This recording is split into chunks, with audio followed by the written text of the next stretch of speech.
గతంలో ఏ ప్రభుత్వం చేయలేనటువంటి సంక్షేమ కార్యక్రమాలు టీఆర్ఎస్ ప్రభుత్వం చేస్తోందన్నారు హోంమంత్రి నాయిని నరసింహారెడ్డి. సికింద్రాబాద్ లో ఎమ్మెల్సీ అభ్యర్థి జనార్దన్ రెడ్డి ప్రచార కార్యక్రమంలో హోంమంత్రితో పాటు పార్టీ నేతలు పాల్గొన్నారు. పార్టీ అభ్యర్థి జనార్దన్ రెడ్డిని గెలిపించాలని ఓటర్లను కోరారు హోంమంత్రి నాయిని.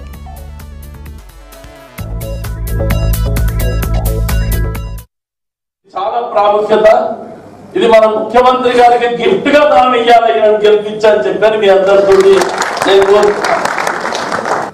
ఉపాధ్యాయుల సమస్యల మీద బాగా అవగాహన ఉన్నటువంటి వ్యక్తి. కౌన్సిల్లో అడుగడుగున ఉపాధ్యాయుల గురించి సమస్యలు లేవనెత్తి వాటికి పరిష్కారం కూడా వారు చెప్తారు. కాబట్టి జనార్దన్ రెడ్డి గారిని గెలిపించుకోవడం మన టీచర్స్ కి అందరికి కూడా చాలా లాభం జరుగుతుంది. ఆయనకు ఫస్ట్ ఓటు ఒకటే ఓటు ఆయనకి వేయాలి, ఇంకో ఓటుకి ఎవ్వరికి వేయాలి. ఫస్ట్ ప్రిఫరెన్స్ తోటి ఆయన గెలవాలి.